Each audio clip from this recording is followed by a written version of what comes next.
Good afternoon.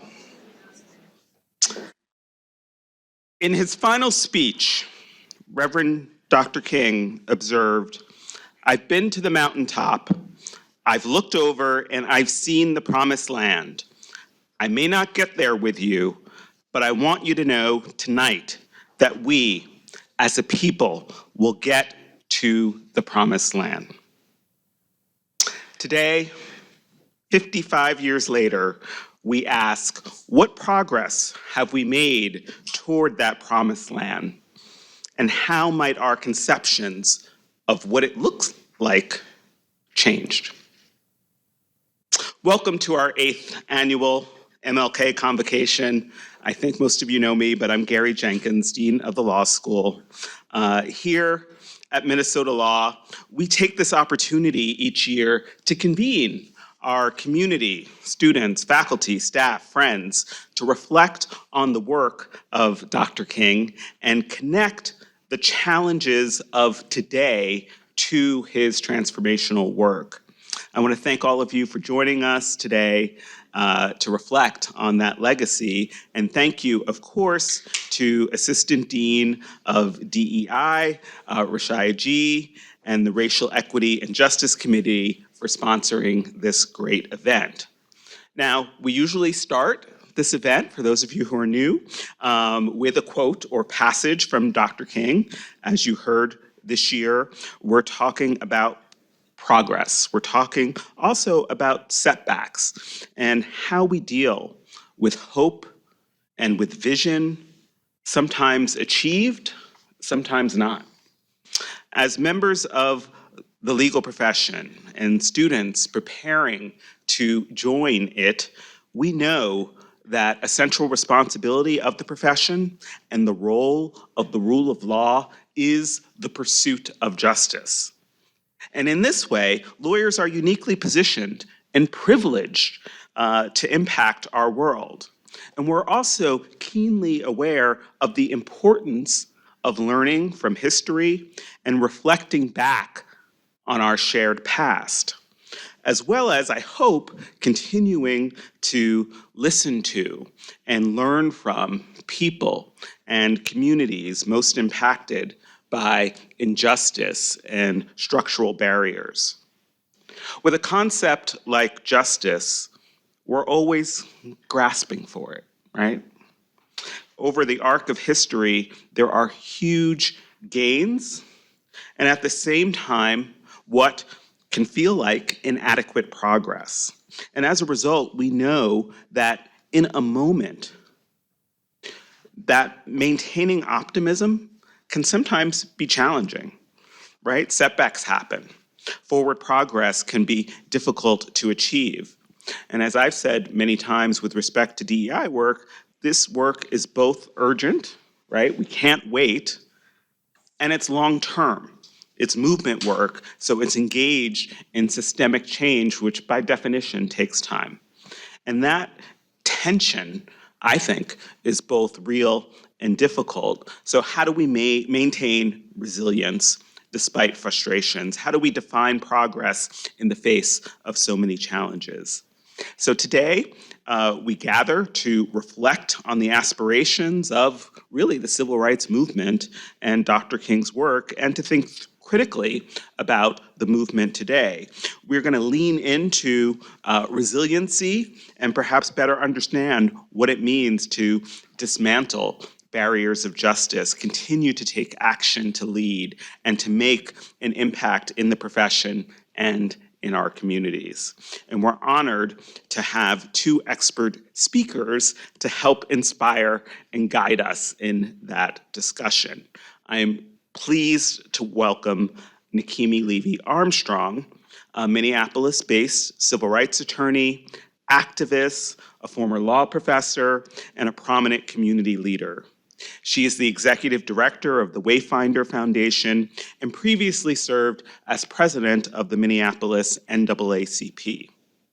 As a professor of law at the University of St. Thomas Law School, she founded the Community Justice Project, which was an award-winning civil rights legal clinic.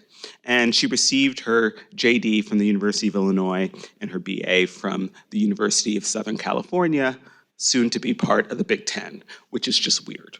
But we won't get into that. We're thrilled to have you with us today. Thank you, Nekima. She's going to address a topic we're calling A View from the Mountaintop, Reflections on Social Justice in Today's World, and do that in conversation with our Assistant Dean for Diversity, Equity, and Inclusion, Ra'Shya Ghee, class of 13.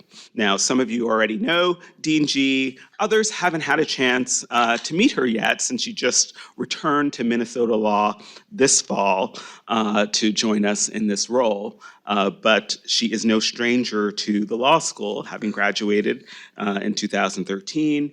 She practiced criminal defense and family law in Ohio and also worked as a DEI consultant and commentator where she facilitated cross-racial coaching. She helped organizations center racial equity and operationalize anti-racist frameworks and provided commentary to news outlets and taught at several law schools, including our own. So thank you, Dean Ghee. Before we begin, a few housekeeping notes. I just want you all to be aware, particularly when we get to the Q&A portion, that we are recording this session. It isn't a live link, but it is being recorded. So it will be emailed to all of the registrants and ultimately posted on our website. So we will reserve time for Q&A, but right now, please join me in welcoming Nekima Levy Armstrong and Assistant Dean Ghee.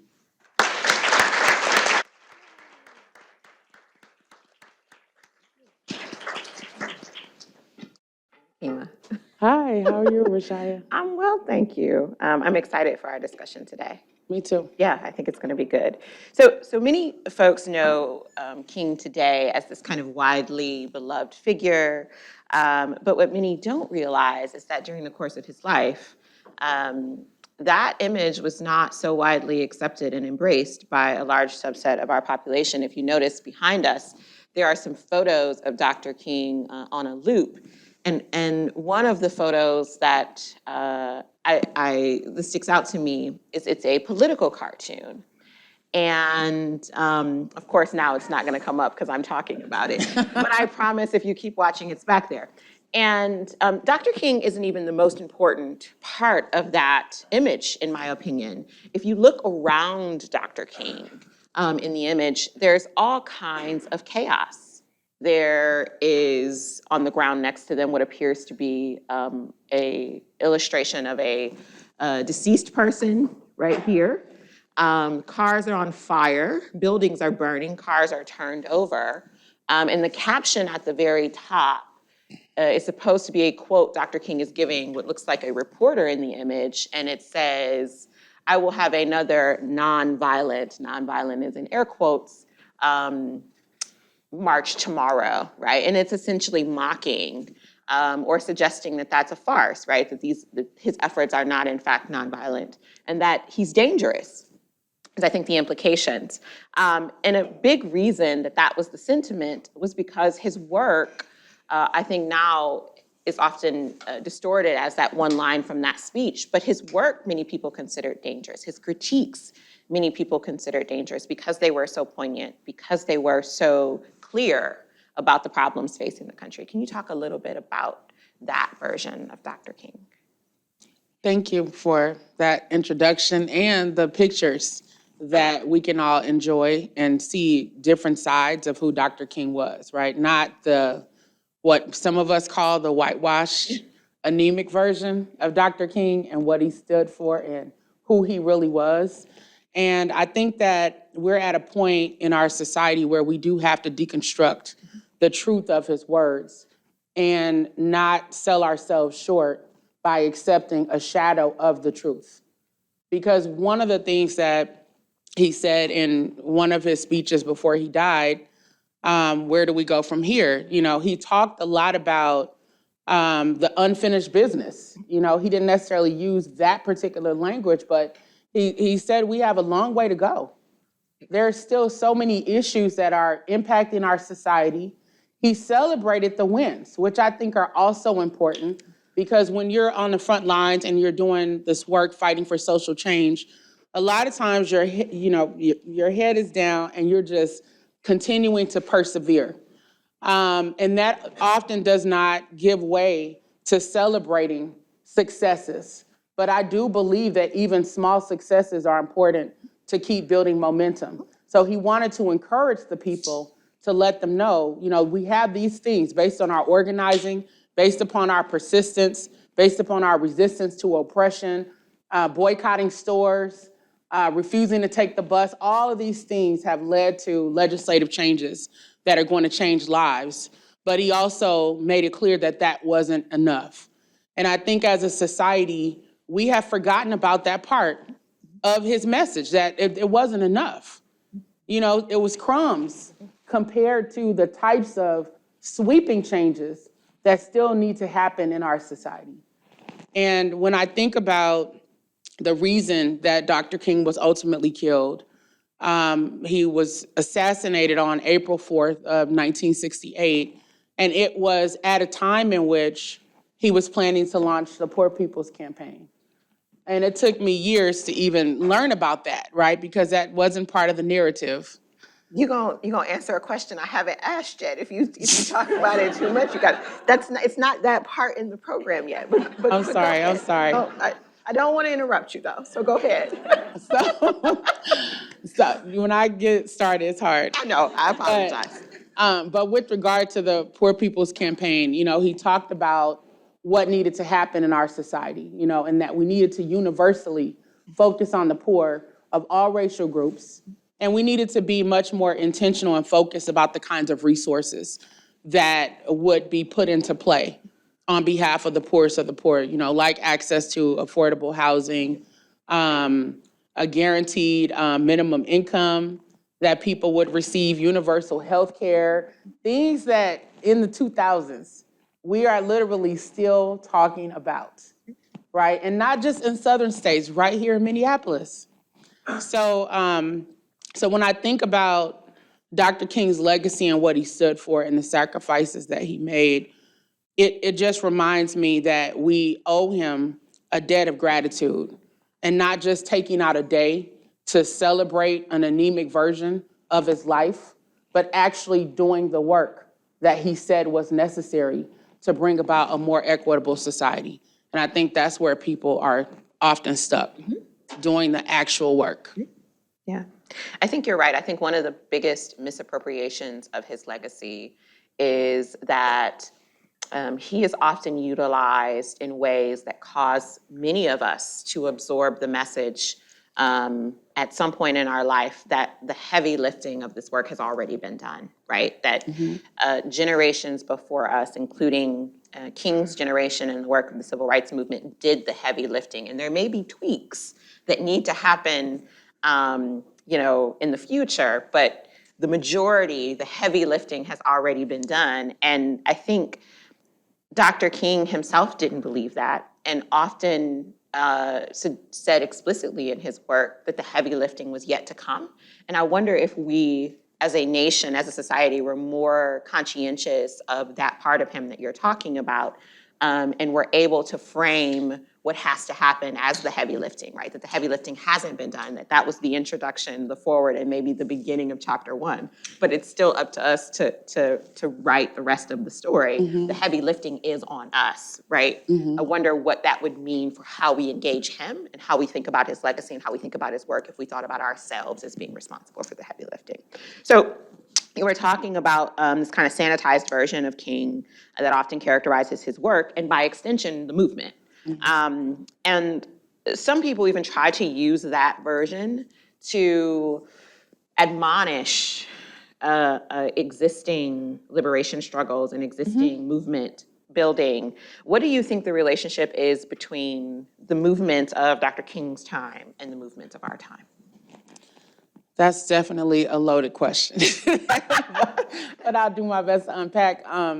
So when just that cartoon figure that you showed, it reminds me of media interviews, that I've done and other Right. people who've been on the front lines here, of, trying to push for an end to police violence and, more police accountability and things like that. And so when, I would say 99.99% of protests and demonstrations that we're involved in have been nonviolent, right? Nonviolent, and the level of restraint that people have, given the amount of rage that they probably should have, right, based upon the conditions, I think it's amazing that people can have that kind of restraint.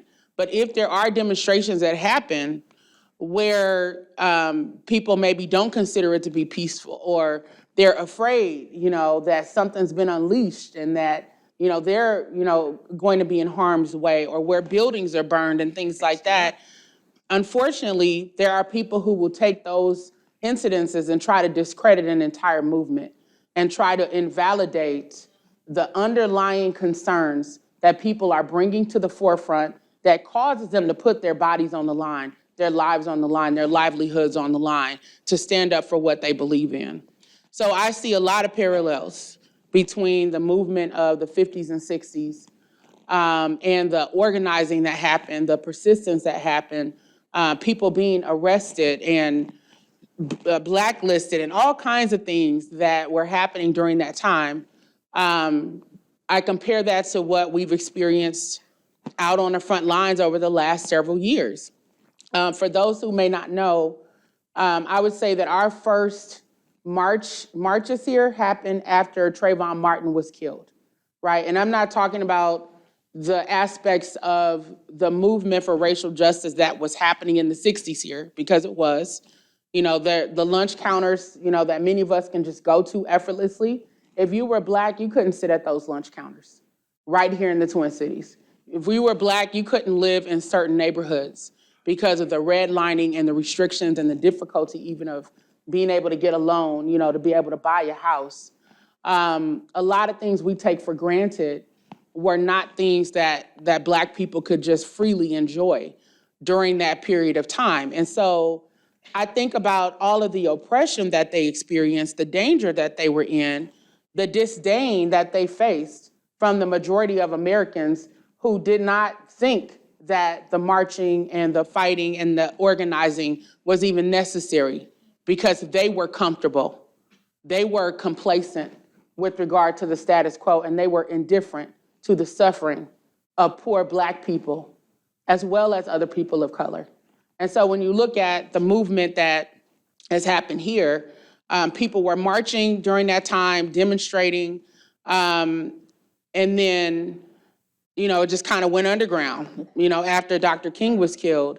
And so in the Twin Cities, I want to say it was 2012, 2013, when we marched after Trayvon Martin was killed. It wasn't a full-fledged movement until after Mike Brown was killed in Ferguson, Missouri. And some of us actually traveled to Ferguson and participated in those demonstrations. I was one of the folks who I showed up in November, right? Mike Brown was killed in August.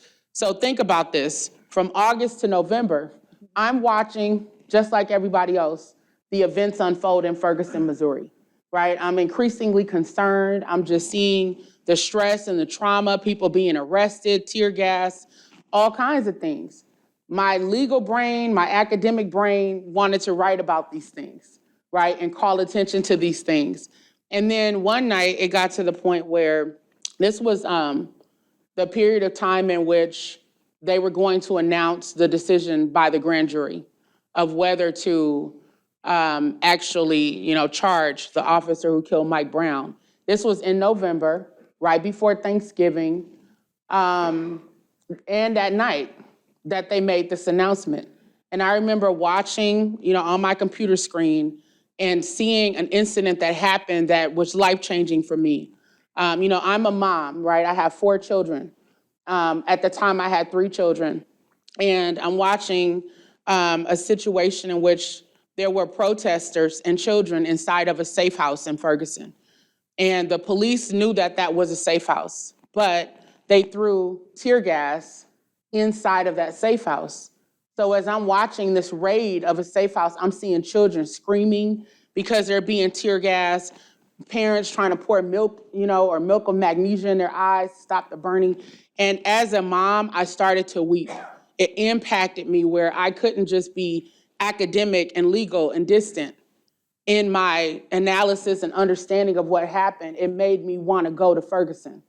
And I talked to my children about it, and they encouraged me. My 10-year-old, said, "Mom, God said this is part of your journey." And so the next day, I hopped on a flight, went to Ferguson. The only address I had was the National Lawyers Guild office in Ferguson. So I showed up there along with other lawyers and law students from around the country to become legal observers. And our first night, I was tear gassed. And I wanted to run back to my normal life. I'm like, wait, I did not sign up for this, right? I have on this lime green hat. I'm a legal observer, right? I'm supposed to be protected. That couldn't have been further from the truth. I was out there with the protesters trying to monitor and document, but at that point, it was either you're with us or against us type mentality from those in positions of power. And so they considered even legal observers to be a part of the threat of those who were protesting. And so I wound up sticking it out, throughout that week. And then coming back to the Twin Cities, being approached by young people saying they were going to start, a BLM chapter, would I work with them? And I'm thinking, I'm a lawyer. I'm a law professor. I don't know how I can help. But I showed up, at the first meeting, and they decided we're going to shut down I-35 in solidarity with the folks in Ferguson, the folks, who are in Ohio, because there have been a couple different killings, Eric Garner in New York, and people in the Twin Cities whose names most people didn't know who had been killed. And so we shut down I-35. A few weeks later, shut down the Mall of America. And the rest is literally history, right? I'm skipping over some things that happened, but the point is that I had an admiration for Dr. King, Rosa Parks, and all the people who were the heroes during that period of time. But my admiration went to a whole other level, being in the midst of things that were reminiscent of what they experienced. So when we're reading about them saying we had to deal with vicious police dogs, we had to deal with water hoses, tear gas, being arrested, a lot of us can read these things and we can have a sense of either indifference or we're just kind of taking it in like we're reading a novel, as opposed to trying to imagine what that would actually be like, having to put yourself literally into the line of fire, not knowing if you're going to make it out alive, simply to get people to recognize your basic humanity. That's what they did. And after being out there and seeing it and understanding it to the degree that I could, it took my admiration to a whole other level. And now I can't read what he's saying or hear his speeches without being reminded of what has happened in the 21st century. Absolutely. That parallels those issues. Absolutely. And it's so interesting you brought up shutting down the freeway, because there was actually a commentator at some point that said something like, Dr. King would never, he would have never shut down a freeway. And it's always like, what do you think the Edmund Pettus Bridge was, Exactly. right? When they're marching on the Edmund Pettus Bridge, it is very much them taking over a freeway. Yes. And so I think two things, you're exactly right? This sanitized version is then weaponized and used in ways to say, this is the correct way, even though that's not actually even what happened. All of the things, I read a statistic that said that there was actually more property damage during the civil rights movement than there has been so far in BLM. Dr. King did do a lot of these tactics. He publicly encouraged, agitation. He thought that confrontation was necessary. The confrontation didn't need to be violent, but it needed to be a confrontation nonetheless. And one of the things that's also happened with this kind of sanitized version that you're talking about is these people seem so removed, right? They don't seem like ordinary people. They seem like superheroes or something, because they're doing all of these things and nothing bad is happening and they're never taking down freeways and nothing's burned down and everyone's fine with it and everyone loves him this entire time, none of which is true, right? If we talked about and were more aware of the fact that he did take down freeways and he did encourage folks to instigate confrontation, and he was not widely loved. And this is often even by folks within the Black community. There was kind of this parallel movement happening, right, within the courts with Thurgood and the NAACP. And there were many people, including Black people, who believed that that was the appropriate way, that that was the only thing that should be happening, that the things that were taking place in the street were unnecessary and were in fact more harmful to the cause than they were good. It wasn't until years, more than a decade after his life, that he transformed into the angel. yes, into the version of King that we know now. In fact, one of the pictures circulating talks about Strom Thurmond encouraging the FBI to open this investigation into him because he's being controlled by communists. Does anyone know when Strom Thurmond left the Senate? It was 2003, right? He continued to be elected. He continued to serve in the U.S. Senate until 2003, and in fact was one of the key voices in opposing Dr. King's holiday. Dr. King's holiday didn't even become a holiday until the 80s because there was so much concern about him as a controversial figure. And so if we're able to think about him in that way, we're able to see a lot of the parallels you're talking about with the movement today. So to kind of shift gears and get back to, you were talking about his vision and his shift towards his focus on the Poor People's Campaign. In his book, Where Do We Go From Here, he in fact does call many of the gains that they've secured, the vote, some mild form of school integration, and access to public accommodations. He calls that phase one, right? And he says the next phase is going to be even more difficult, require even more effort. He's on record saying, you know, it's easy to oppose a Bull Connor, right? It's easy to oppose Sheriff Clark. It's easy to oppose the Klan and the brutality that folks encountered in the South, right? It's easy to galvanize lots of white moderates against the brutality in the South, right? Most people are opposed to brutality, but being opposed to brutality is not the same as being in favor of equality. And once you get past the brutality, it's very difficult to get folks on board to oppose some of those more structural equity and equality issues. And he says that's where our efforts have to go now. He says, you know, he's always being asked about how he feels about the Black Power movement. Towards the end of his life, the Black Power movement is emerging and is a staunch and stark contrast in a lot of ways to the nonviolent movement. And so King's constantly being asked, what do you think about the Black Power movement? What should we do about it? How are you going to wrangle these young people and get them under control and get them to fall in line? And King is consistently saying that movement is not the cause of white angst, it's not the cause of the issues. It's a response. It is the consequence of the issues that we have yet to tackle. And so he talks about needing to shift his efforts towards new frontiers, a wider, broader effort of equality. Do you want to talk a little bit about what he envisioned being the next step and what he thought we needed to do as a society to move forward? Sure. I think that when you look at what Dr. King was focused on in the latter years of his life, he was very clear on the culture, you know, American culture, and the impacts of that culture on our liberation, right? He talked about the triple giants of racism, militarism, and extreme materialism. And that was in the 50s and 60s. If we look today, what do we see, right? Many of the same issues that he felt were ills, you know, that persisted in our society that we're still grappling with today. But it's almost like we're frozen in time in terms of having that conversation. And part of what makes us frozen in time is the fact that we think, hey, the work is done. He happened to die or be killed as a result, but they accomplished enough. Let's keep moving. That's why we don't have real conversations about the need for reparations for American descendants of those who were enslaved. It's not even in Americans' consciousness, right? That this is a real thing that needs to be talked about, that needs to be acted upon, and that can be connected to a lot of what we see happening in our most disenfranchised and distressed communities.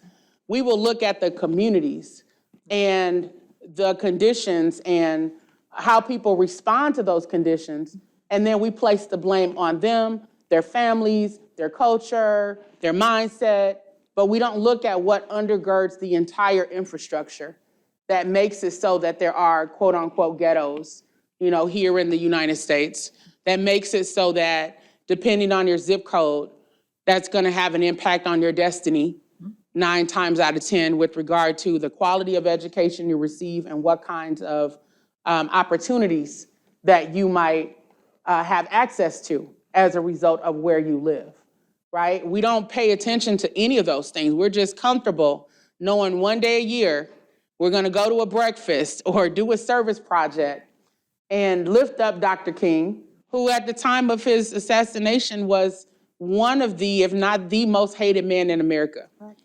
You would never know that from the way that we talk about him today and admire him today. But a lot of that is a way of deflecting, right, from the deeper work that needs to happen. And even within law school environments, imagine if when you're in class, a lot of the conversations around laws and policies in the Constitution interwove this history in a very real and authentic way, and with a message that's almost like a call to action of how you're going to use your law degrees and this access to a high quality of education, your networks, your resources, your time and your talent to help address some of these issues that we're still facing within society. And I think part of why we haven't gotten to that mountaintop that Dr. King got to, said, we're gonna get there. Part of why we haven't gotten there is, our resistance to peeling back the layers and again, rolling up our sleeves and doing the heavy lifting. My youngest child is 5 years old, she's in kindergarten. And as we got closer to the Dr. King holiday, we were having conversations about Dr. King. And I thought she knew and understood, who Dr. King was just based on the documentaries and just the things. She's been out on the front lines with me on many occasions. But I asked her, she had a picture that she had colored of Dr. King. And I said, who was Dr. King? And she said, she's like, he got killed. And I'm like, I was shocked that was the first thing that she said. She said, he got killed. And I said, well, why did he get killed? She said, because he refused to stop. And I said, well, what did he refuse to stop doing? Marching. And so he got killed. That is what my 5-year-old has learned in school about Dr. King, right? So of course, as a mom, I'm going to have to re-educate and reinforce and reinstill, the truth, and help my daughter understand, who he really was and our responsibility to carry forward that legacy. But if she is learning this, imagine what students around the nation are learning. And then if we think back to what we all learned, very similar messaging. Maybe it seemed a little more eloquent if you were in 3rd grade versus kindergarten, but the core of it was essentially the same. The message is not given with this mandate to pick up the torch, pick up the mantle, do your part, help address structural and systemic issues, see poor people as human beings deserving of the same opportunities that mainstream America has access to understand when we're looking at laws and policies that they are grounded with this history in mind. The history of segregation, degradation, and the inhumane treatment of Black people throughout many, many generations. If we understand that when we're looking at the laws and the policies and connecting that to our responsibility, then I think we would begin to see a change happen. But so often these issues are segregated to if you focus on civil rights law, even though these are issues that affect everyone in American society from one generation to the next. So we need a paradigm shift in terms of the education, in terms of what happens in law school settings, and in terms of us understanding that we have a mandate to do this work, to have a more equitable society for all. Yeah.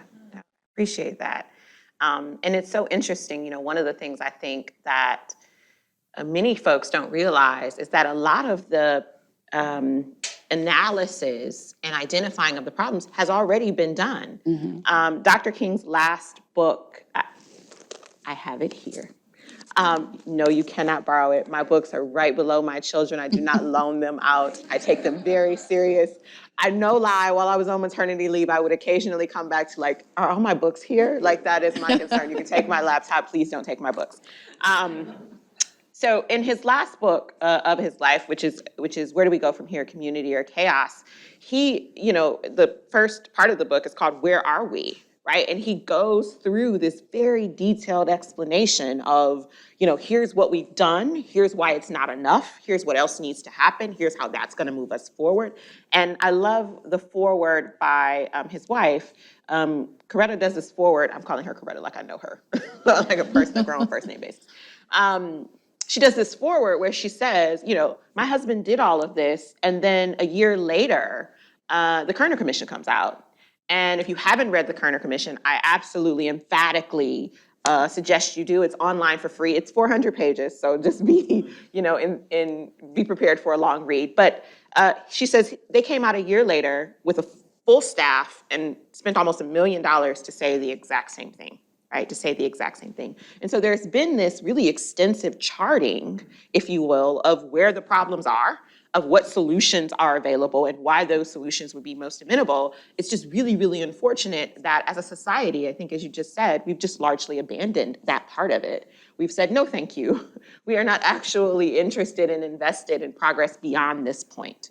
This progress gives the appearance of meaningful progress, and King says that in the book. He says, the signing of the legislation is itself enough to constitute reform, right? Even though that the fervor that got the legislation signed isn't sustained post-signing. And so I think there are all of these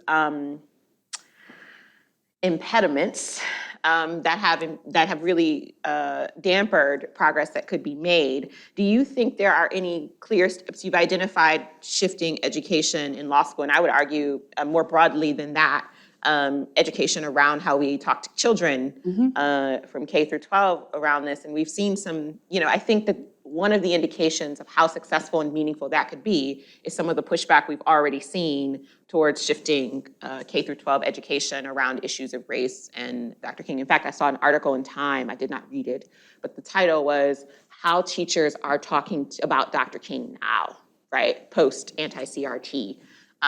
Efforts, right? And the implication was that there's had to be a shift because some of that legislation doesn't permit us to talk in the ways we were talking, which weren't even sufficient.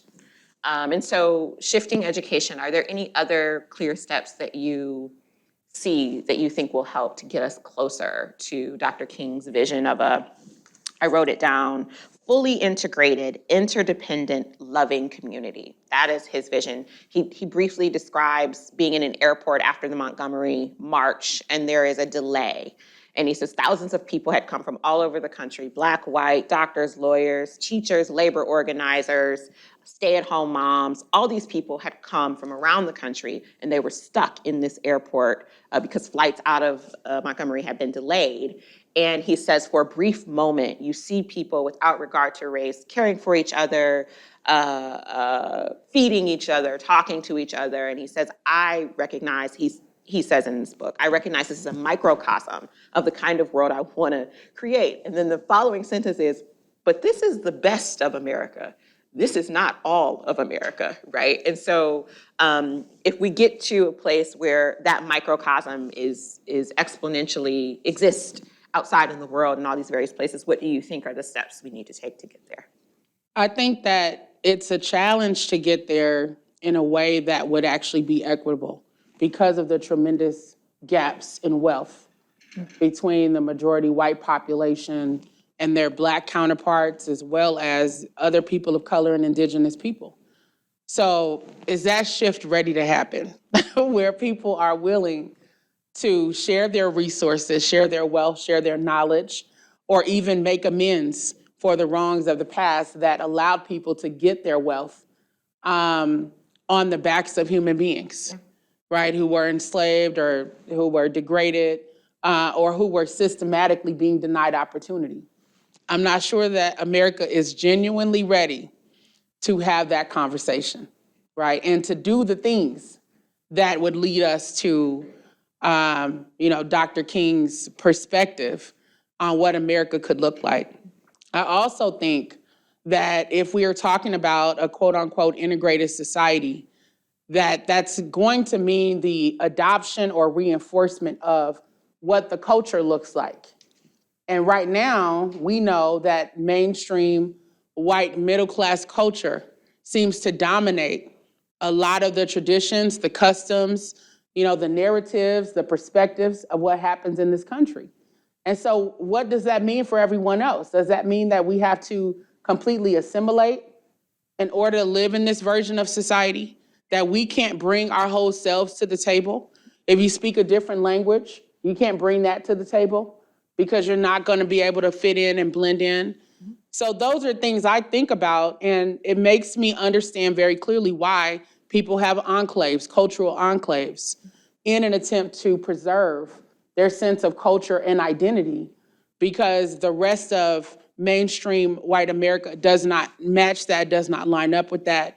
That's not the lens by which the media looks at those issues, and the media, we know, is a powerful and influential force that helps to shape the thinking of many people across this country. And sadly, sometimes the critical thinking is not there because we're being spoon-fed how to think, how to act, what's important, et cetera. And we do that, I would say, to the detriment of those who really need access to opportunity, and who really should have a seat at the table, as opposed to being told you don't belong at this table. This doesn't belong to you because you haven't worked hard enough to achieve it, right? So I push back a little bit against that notion. I know that, Dr. King felt that, articulated that for illustrative purposes, but the realities of what is happening in our society makes it very difficult to have trust in that. All we need to do is look at what happened in the aftermath of the Brown v. Board cases, right? Who can give examples of what happened specifically with regard to Black children, Black teachers, Black community after that litigation? You want to respond? There was a lot of backlash. We can look at how none of the wealth went into Black communities and how it was very much putting the blame on Black people for not being in the right communities, for not having the wealth, for not having the tools to build themselves up. Mm-hmm. And then a lot of Black teachers lost their jobs, as well, just to piggyback off what you were saying. They lost their jobs. The integration didn't follow them into new job opportunities. Their schools were shut down. They lost jobs. That was wealth that they've never been able to recapture, not just from an economic perspective, but the intellectual property, the knowledge of culture that they missed out on when the integration didn't follow them. They weren't allowed to follow the wave of integration into these predominantly white schools. Right? So again, the dominant culture reigned in that situation.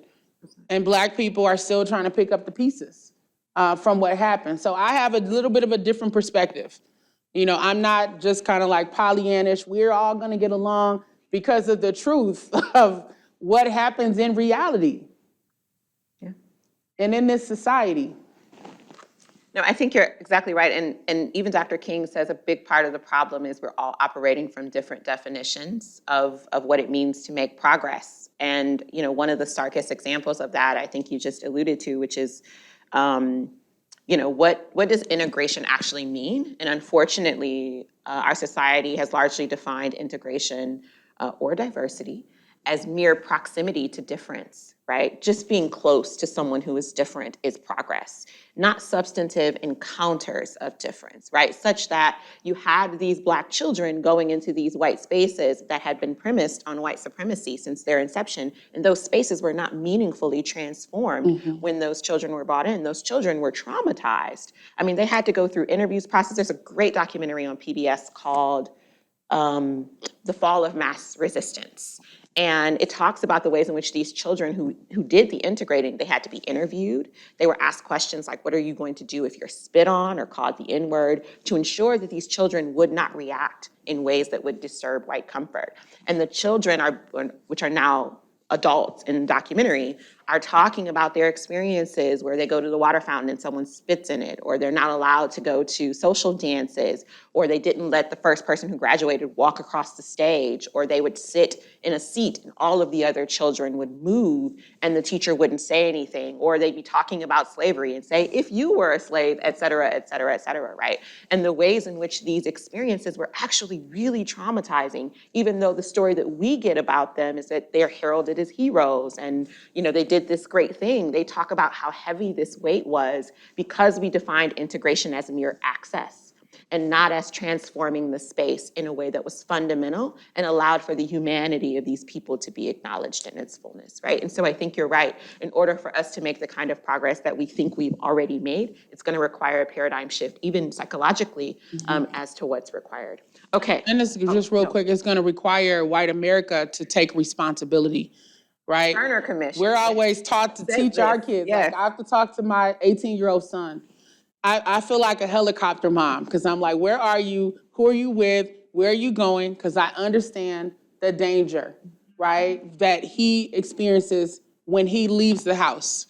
And so I'm always, but I hardly ever do I get that sense that white parents are being asked to take responsibility for their children's education around racial justice and oppression and the role that white people have played historically in perpetuating that, as well as even talking about the wealth gaps and how that came to be. Has nothing to do with who's willing to work hard and who's not, and everything to do with this infrastructure that has been created for some to succeed and some to remain on the bottom from one generation to the next. So that conversation needs to happen, right? Why wasn't the burden placed on the white adults who would be standing outside before school, during school, and after school to try to intimidate, harass, and physically assault Black children who are trying to attend so-called integrated schools? We see the pictures, but do we have the conversation about what that means? What happened at the dinner table that allowed white adults to sanction that kind of behavior and or participate in it and to send those messages to their children that they are superior, that Black children are inferior, and they don't belong in community with you, in schools with you, in pools with you, et cetera. Yeah. I think that's exactly, having a discussion about the construct of whiteness, what it was created for, how it's historically operated, what it means for us as a society to interrogate its impact and how it's informed the institutions that we revere, right? Even our laws. I think you're right. And I think that is also a big part of why that mandate that you were talking about has been abandoned, right? Why Dr. King, no one's read Dr. King's Where Do We Go From Here? That's not what's crystallized in our memory. The 1963 version of I Have a Dream is crystallized, right? Or even the Kerner Commission isn't a report that most people have read, in part because it makes some of those same requests in terms of what we need to do to move forward. Okay, so I know we needed time for a Q&A. I see Olivia back there with a microphone. So we have about 10 minutes-ish for questions. Yes.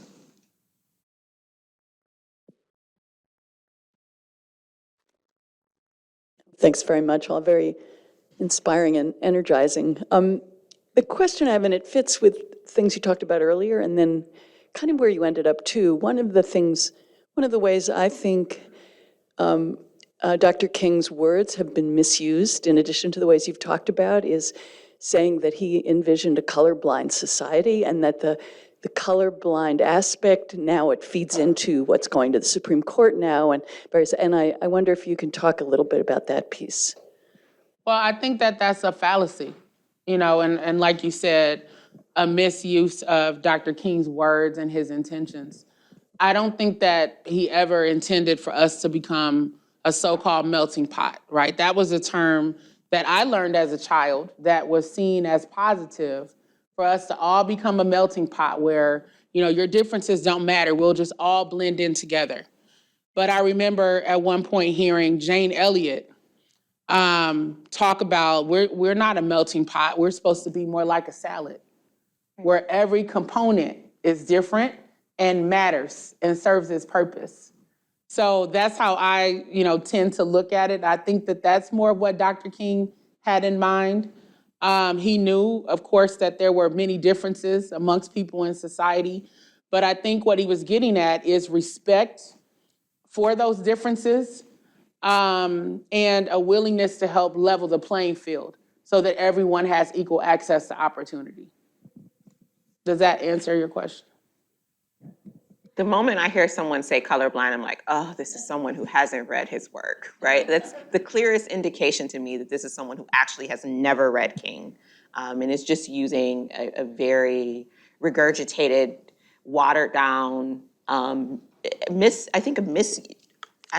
distortion, right? Like, you're taking this one line that's out of context and that's completely divorced from the rest of his work. This is his 1967 book. That speech happens in 1963. The book is laden with race consciousness, which certainly repudiates any notion that he believed moving forward required us not to see those differences. Anyone else? No? We answered all the questions? Yes.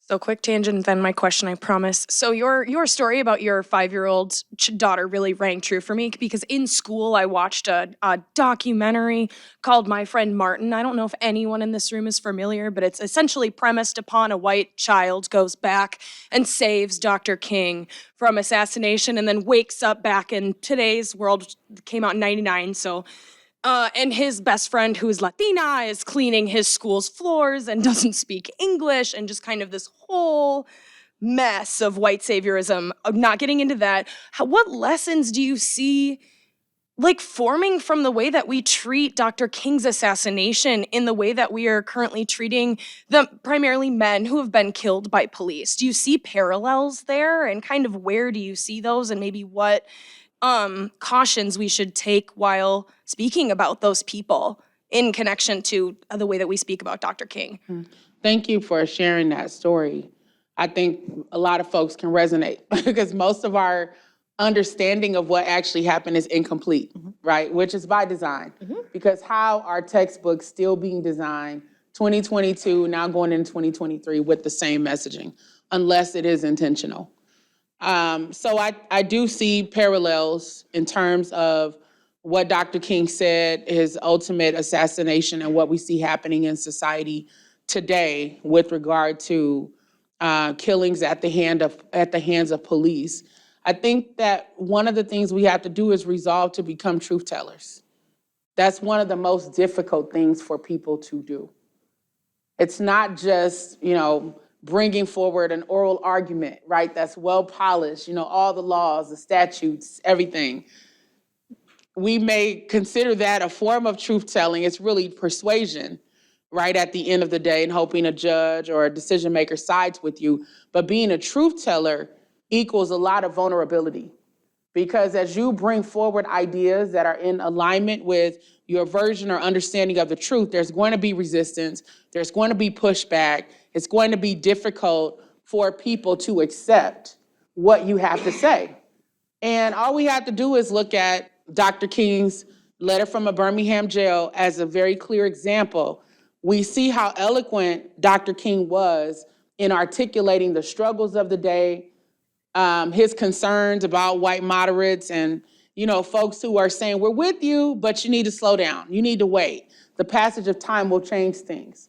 But we also need to look at why he needed to write that letter from a Birmingham jail. It was because of the 8 white clergymen who wrote him a letter telling him that he was doing too much, that he wasn't in alignment with the gospel. He's basically riling up the Negroes. And they also mentioned Black ministers who agreed with them, right? Who gave them that ammunition to try to bring down a Black leader who was also a truth teller.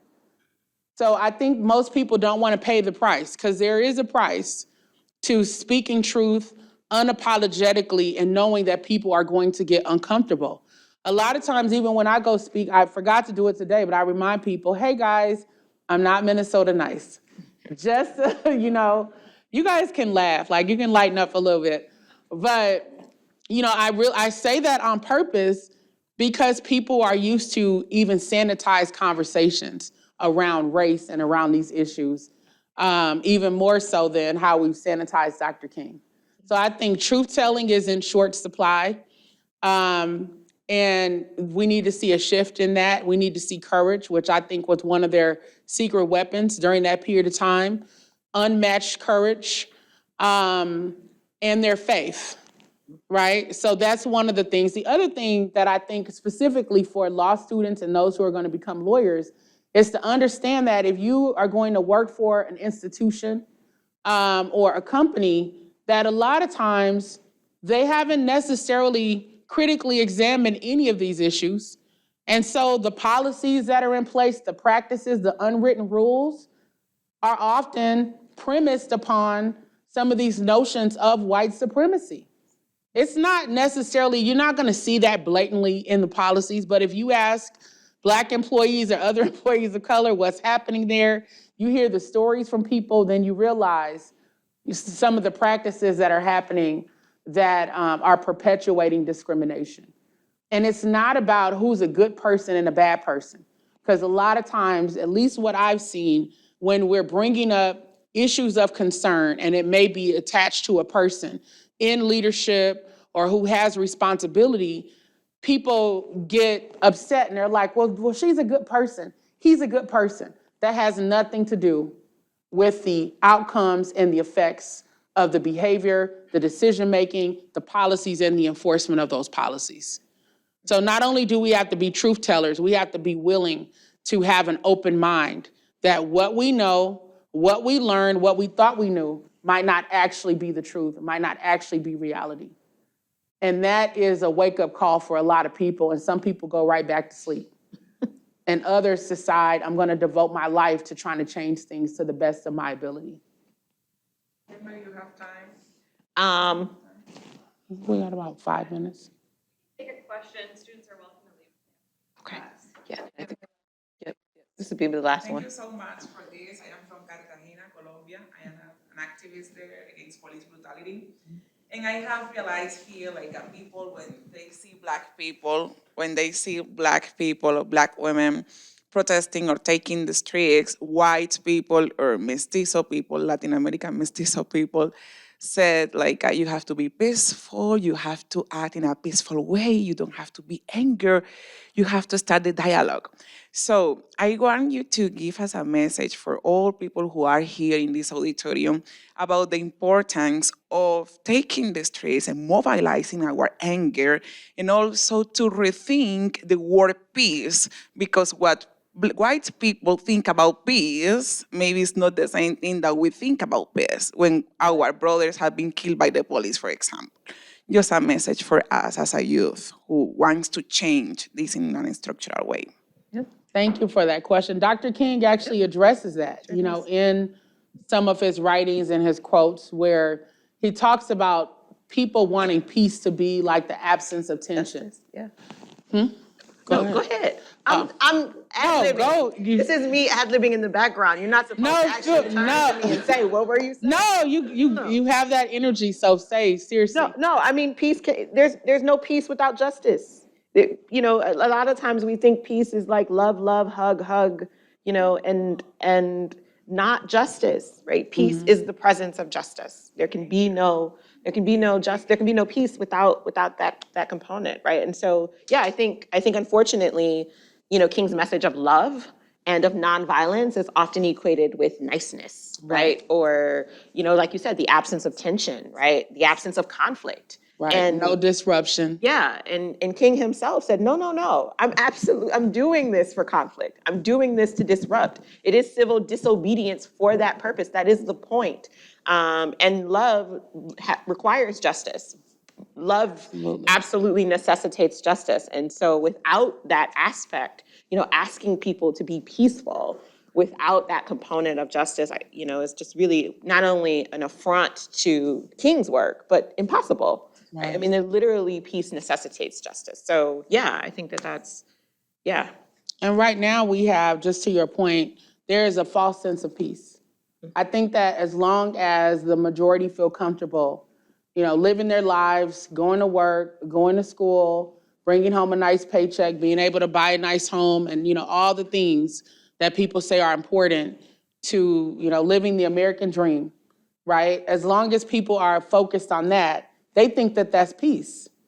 There is a certain amount of ignorance that is attached to that way of thinking and doing and being, because it negates the reality of what people are experiencing on a day-to-day basis when they don't have peace, when their communities are being exploited, when they can't walk down the street without being worried about being harassed or being pulled over and being physically assaulted or even killed. There's no peace in that. I don't have peace when my 18-year-old leaves the house as a mom, because I'm thinking about all the things, right? And the calls that I get as a civil rights lawyer from other parents whose child has left the house and have not returned home, right? For all the reasons that we're talking about. I also grew up in South Central LA, and I moved there in the early 1980s. So you can imagine with Rodney King, I was away at boarding school during that time of the uprising happening. But I understood in my community, there was no peace before Rodney King was brutally beaten by the LAPD, right? People didn't have access to basic resources. It felt like an intrusion in the community when they had to deal with police cycling in and out, especially as the laws changed that made it easier to raid poor people's homes, take people to jails and prisons, and sometimes for 20, 30, 40 years. We're still in the era of mass incarceration that started to proliferate even more after Dr. King's assassination. And many folks aren't even having those conversations, right? So I want you all, as you are sitting here and taking this in, and as some of you have had to resist the urge to get offended by some of the things that we're talking about, I want you guys to just meditate on what you've heard and compare that to what you've been taught, right? And how you've been taught to think. And you see that there's not really alignment between the two. So how do you get towards a place of alignment? One pathway towards getting to alignment is this sense of acknowledgement that things are not okay. It's not saying you still can't enjoy your life, but it's knowing, okay, there's still work that needs to be done. So what's my responsibility when I can do pro bono hours? What am I going to do to give back in a meaningful way and urge others to do the same?